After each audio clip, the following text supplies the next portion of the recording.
Welcome back to our complete guide to phrasal verbs, talk like native speakers.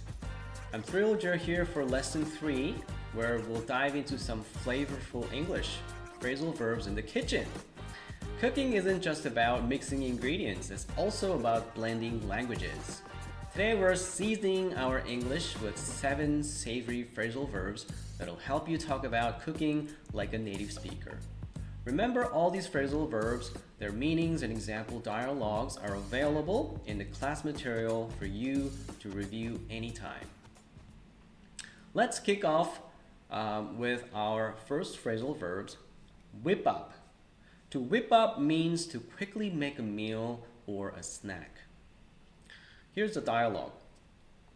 I didn't expect guests tonight. Don't worry, I can whip up some pasta in no time.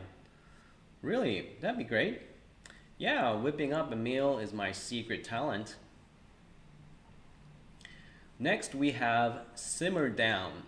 In cooking, to simmer down means to decrease the temperature until it's gently cooking. But it's also used to tell someone to calm down in a heated situation. So here's the dialogue. This sauce is bubbling too much. Just simmer it down. It'll be fine on a lower heat. I hope it doesn't ruin the flavor. Simmering down actually helps flavors melt together. Moving on to slice up. This means to cut food into pieces, often used when preparing ingredients. Dialogue. Can you help me with the vegetables? Sure, I'll start slicing up the carrots. Could you slice up some potatoes too? No problem.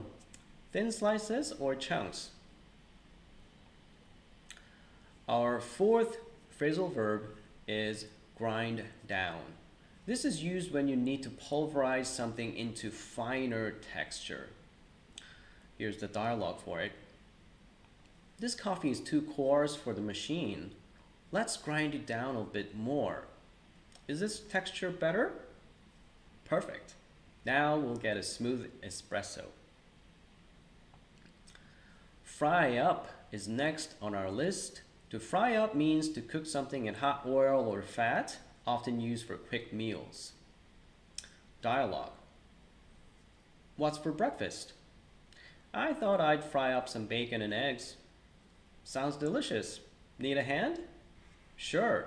Could you fry up the mushrooms? Now let's talk about boil over. This happens when a liquid overflows from its container while boiling, but it's often used to describe situations that have gotten out of control. Dialogue. Watch the pot. The milk is boiling over. Oh no, I got distracted. Quick, turn the heat down. I hope it doesn't make a mess. Last but not least, peel off. This means to remove the outer layer of a fruit or vegetable. Here's the dialogue. Do these apples need peeling? Yes. Could you peel off the skins for the pie? Sure thing. How thin do you want them? As thin as possible, please. Now, for a bit of fun, let's blend all these phrasal verbs into a short, easy story. Are you ready? Here you go. Jamie decided to whip up a surprise dinner for their friends. First, they sliced up some vegetables and set them aside. Meanwhile, they had a pot on the stove that started to boil over, so they quickly simmered it down. Jamie then ground down some spices for the curry, aiming for the perfect texture. While the curry simmered, they fried up some appetizers, making sure nothing boiled over again. Lastly, they peeled off the skins from some fruits for a fresh salad. The dinner was a hit, and Jamie's ability to juggle all these tasks without letting the kitchen chaos boil over impressed everyone. And there you have it. Incorporating these phrasal verbs into your English conversations will not only help you sound more like a native speaker, but will also make your culinary chats more flavorful. Keep practicing these with friends, family, or even when you're cooking alone. Remember, the more you use them, the more naturally they'll come to you in conversations. Cooking and language learning are similar in many ways. Both require practice, patience, and a bit of creativity.